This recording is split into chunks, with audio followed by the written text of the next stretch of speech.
Hello and welcome back to Shudeepa Tutorials. This is Chapter 1, Grade 10 CBSE Science, Chemical Reaction and Equations. This is the Module 3 video of this topic, and in this topic we are going to discuss about the types of chemical reactions and the conditions required for a chemical reaction. But before we start with the new module, let's recap what we have studied in the previous two modules. According to the law of conservation of mass, the mass of the atoms on the left hand side and the right hand side of the equation, that is, the reactants and the products, must be equal. Let's discuss an equation.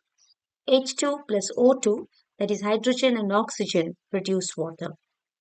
Now, if you count the number of atoms of hydrogen and oxygen on the left and right, you find there is a mismatch. On the left, the number of hydrogen is same as on the right, but the number of oxygen atoms on the left and the right do not match. In such a case, if you put a 2 on the right hand side, that is on the product, the number of oxygen atoms get balanced on both the sides. But the change that has happened is in the number of hydrogen. On the left, there are 2 atoms, while on the right, there are 2 multiplied by 2, that is 4 atoms. So to balance this, now you have to put a 2 to the left of hydrogen in the side of the reactants. Now you can see that the equation is balanced. It is important for you to practice balancing of chemical equations.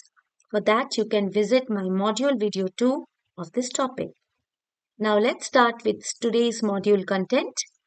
Whenever there is a chemical reaction that takes place, we have observed that the number of atoms on the left and the right will be the same.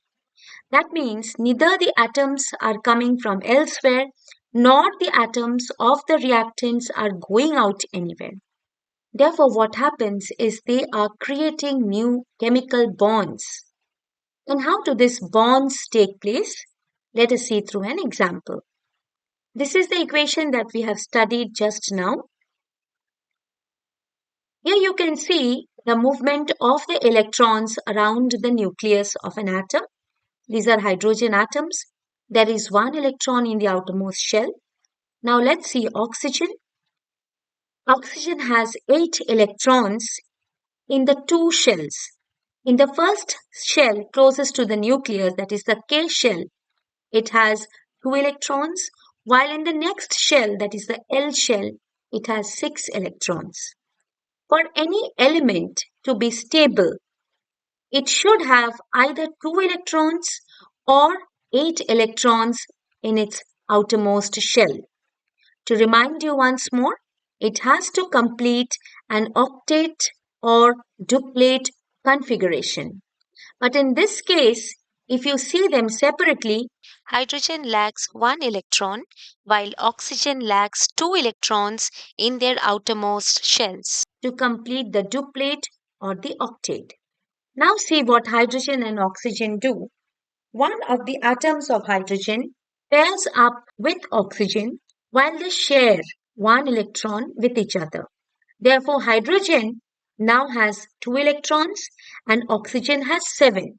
Similarly, if this hydrogen also pairs up with the hydrogen will have 2 electrons and oxygen now completes the 8 electron structure, that is the octet structure. Hence, a polar covalent bond is formed between hydrogen and oxygen to form water. This is how there is neither any loss nor any gain in the number of electrons when elements react to form compounds. Now, in this topic, we are going to discuss how the different kinds of reaction look like from outside and their characteristic features. Let's start with 1.2.1 combination reaction.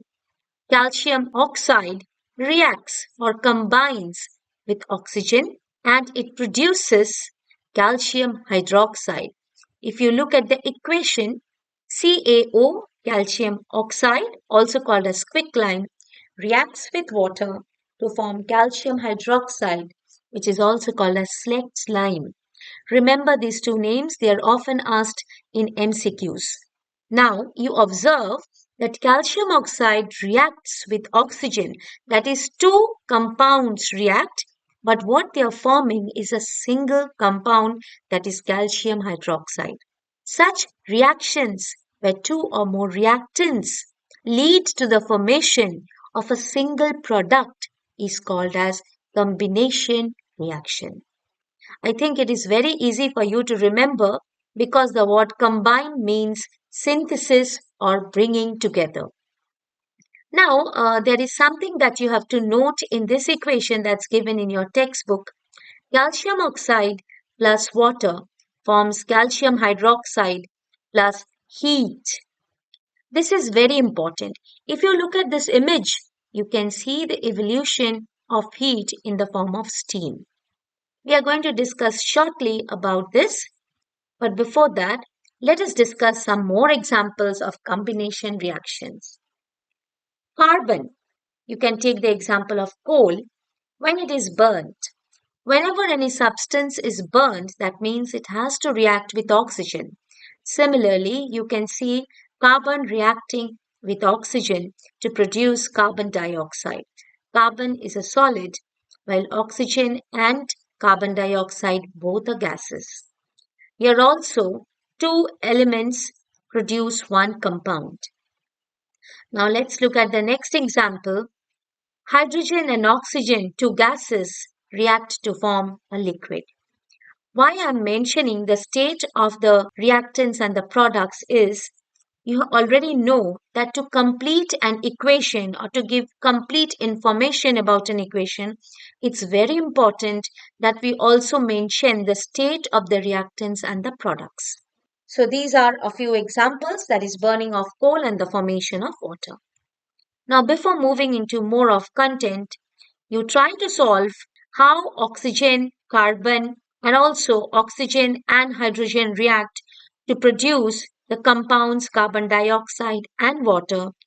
It's important to understand how the distribution of electrons happen. Now let's proceed.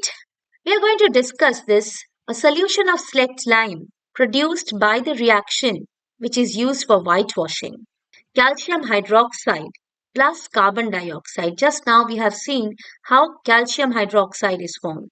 This calcium hydroxide, when comes in presence of carbon dioxide, it forms calcium carbonate, which is actually white in color, and it forms a layer during the whitewashing. Also, another observable thing about calcium hydroxide is the production of the heat. If you observe this image, it seems that something is boiling, and that's true. There are certain substances which gets heated up when the products are formed. These type of reactions in which energy is released either in the form of heat or light is called as an exothermic reaction. Another example is CH4, that is methane, also called as marsh gas. When it reacts with atmospheric oxygen, it produces carbon dioxide and water. This is one of the examples that happens naturally in the environment. There are two other examples that have been discussed in this textbook 1.17 and 1.18. Let's take them one by one. Respiration also is an exothermic process. So, what is basically respiration? We consume food, right? If you take the example of the carbohydrate or the fatty substances that we take, it's rice, potatoes, bread that contains the carbon, hydrogen, and oxygen part. When these carbohydrates come in contact with the oxygen, it releases ATP or adenosine triphosphate, that is the energy currency of our body. So when you breathe in air, oxygen is absorbed by the blood vessels of the lungs and circulated in the bloodstream. That's where these two systems are connected. The oxygen of the blood helps to break down carbohydrate, that's glucose, to produce this energy currency. It also leads to the formation of heat in our body, which maintains a constant temperature to function properly. So this was about respiration being an exothermic reaction. Now let's also look at what compost does. You must be knowing that a lot of vegetable matter, for example, you take the peels of the vegetables, the peels of the fruits, the eggshell, whatever is a product of the kitchen which we dispose. We may dispose it in the dustbin, and some of us who are very conscious or have a kitchen garden or maybe have a farm in a house, we can use it for the production of compost, which is a natural manure.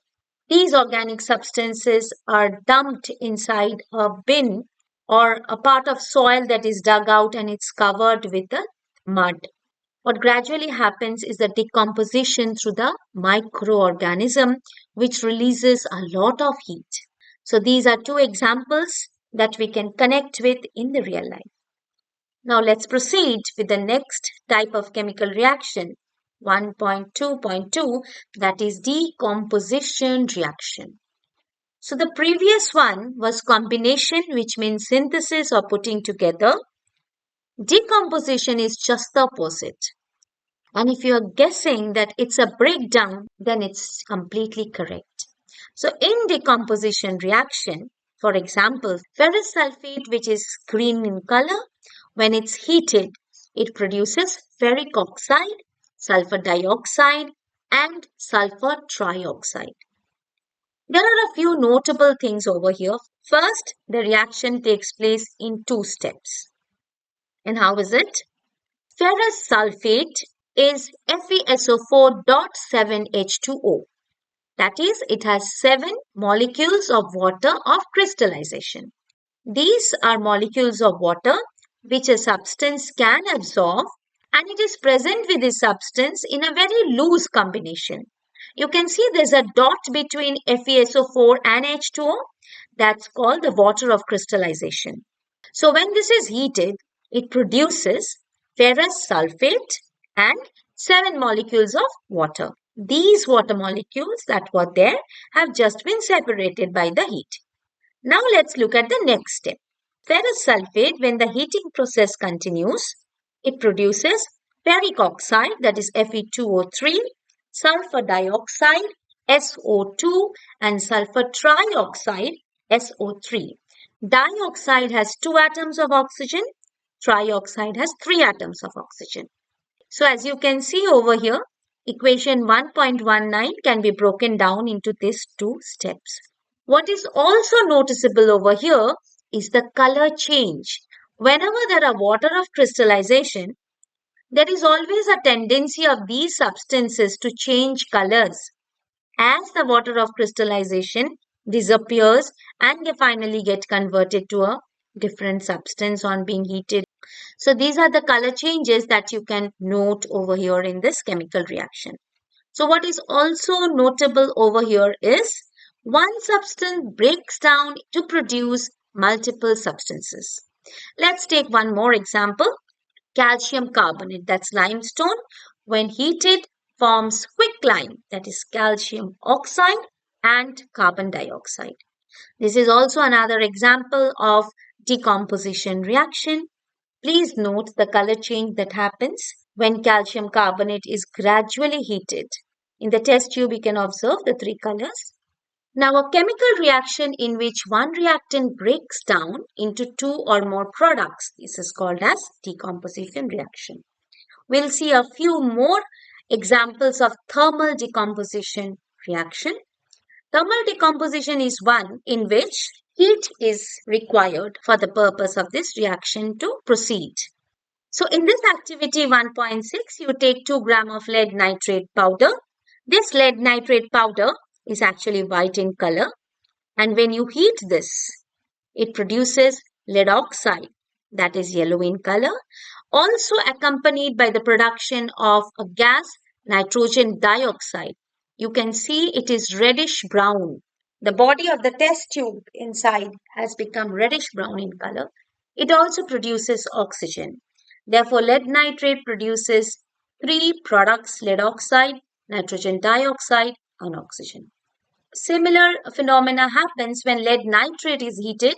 It produces lead oxide, nitrogen dioxide, and oxygen. Now let's look at another activity. 1.7, you will come across this activity multiple times. This is called as electrolysis. Just now we have studied about thermal decomposition. Here we are talking about electricity. Therefore, electrolysis. The word lysis means breakdown. So when breakdown happens, help of electricity, it is called as electrolysis. So water, or rather acidulated water, water which contains minimum quantity of acid, coming in contact with electricity. You can see the diagram 1.6. It's a 6-volt battery that is connected to the two electrodes, the anode and the cathode. Anode, which is the positive electrode, the cathode, which is the negative electrode. And hydrogen and oxygen gases are released. Here in this image, you can see the bubbles of hydrogen and oxygen continues till the entire dissociation process takes place. So this is also another example of decomposition by the help of electricity. H2O breaks down to form O2 and H2. Now look at figure 1.7. You can see white silver chloride that is taken in a china dish, and in presence of sunlight, you don't have to use electricity or don't have to use an artificial source of heat. It's by normal sunlight. It breaks down to form silver, that is Ag, in the solid form, and chlorine gas. Now the color of chlorine is greenish yellow. This is another similar example. We have taken silver bromide in presence of sunlight. It produces silver and bromine. This above reaction is used in black and white photography. This is very important for a 1-mark question. What form of energy is causing these decomposition reactions? These decomposition reactions either require energy in the form of heat, light, or electricity for breaking down the reactants. Also, we have observed that sunlight can also be a source of this. We have seen reactions in which there can be a release of heat, which is called as exothermic reaction. So if exothermic reaction can happen, the opposite phenomena also can happen. If in a reaction heat is absorbed, that means the products cool down. That is called as endothermic reaction. The reaction in which energy is absorbed is called as endothermic reaction. Now, what do you observe in this? So if you are thinking that the red particle comes and the green particle moves away, then that's right. So here in this case, move away word will be quite synonymous to displacement. So these reactions in which one atom or a set of atoms is displaced by another atom, they are called as displacement reaction. We'll do a very simple experiment but a very meaningful one. What we have to take is 3 nails. We have to clean them by rubbing them with sandpaper. Now, what is the purpose of this sandpaper? You are aware of the fact that iron gets rusted. Whenever it comes in contact with moisture and oxygen of the atmosphere, it forms a layer of iron oxide on its surface. And when iron oxide forms on the surface of an iron nail, you will not be able to perform any experiment with it. Therefore, it is mandatory that whenever you are using iron nails for any chemical reaction, you have to remove the rust and then proceed. So you take 2 test tubes, test tube A and test tube B. In each of the test tube, you take 10 milliliter of copper sulfate solution. You must be aware that copper sulfate solution is Prussian blue in color. You can see the exact color in your textbook in the figure 1.8. In one of the test tubes, you dip 2 iron nails, and in the other test tube, you need not dip any iron nail. You keep it for 20 minutes and then you observe the color changes that happens. So when this experiment has been performed in the laboratory, this is what we observe. The test tube A, the color of copper sulfate remains blue, while in test tube B, in which the iron nails were dipped, it has a conspicuous color change. Also, there are some other noticeable color change. If you look at this 1.8b image, two iron nails, their colors also have changed. So if you remember, we had taken three iron nails, we had dipped two of them in the solution, one we did not dip. That one was actually kept for the control. So you have to observe the color of the solution, and we have observed that it has changed. You have to observe the color of the iron nails, that also has changed. Now the question is, why did this happen? This has happened because of this chemical reaction that has taken place between iron and copper sulfate. Iron and copper sulfate react to produce ferrous sulfate, FeSO4, and copper. The copper metal has been displaced from copper sulfate and iron has taken its place.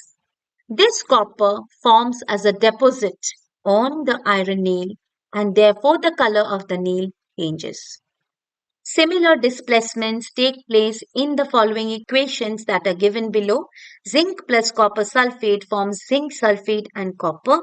Lead plus copper chloride forms lead chloride and copper. So now the question is, what has been displaced and by what?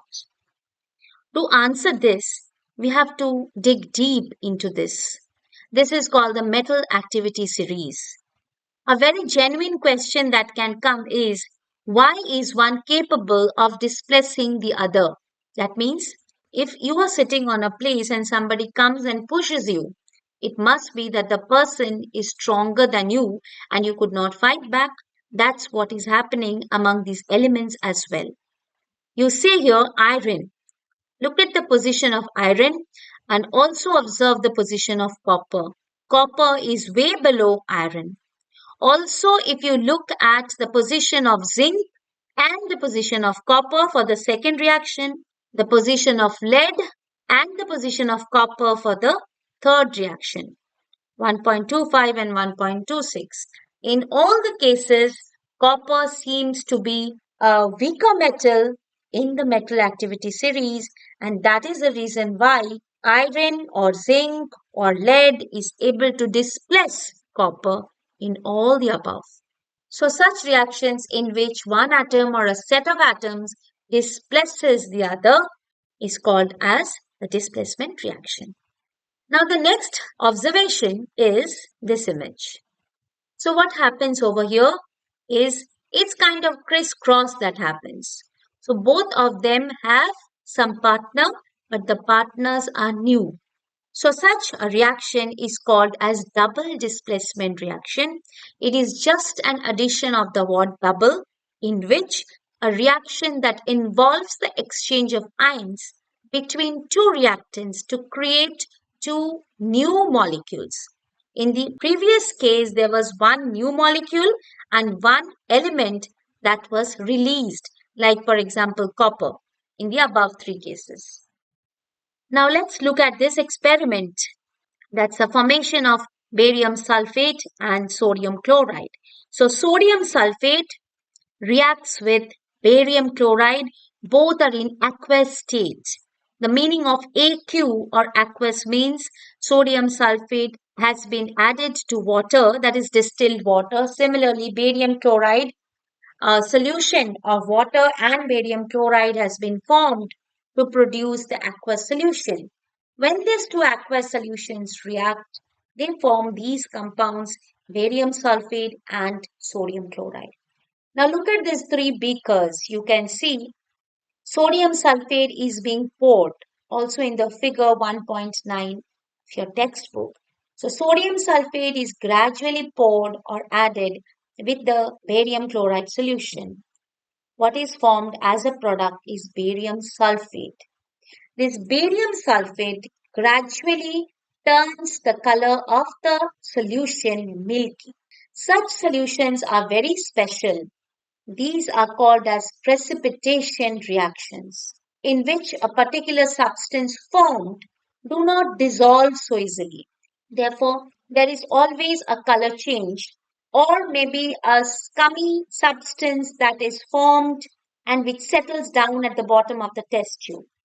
These substances which form to bring in a change of color or settle down as a sediment are called as precipitates, here in this case barium sulfate. So that's all for today's module video. Coming up next is oxidation and reduction reaction. Like, share and subscribe to Sudeepa tutorial. Thanks for watching.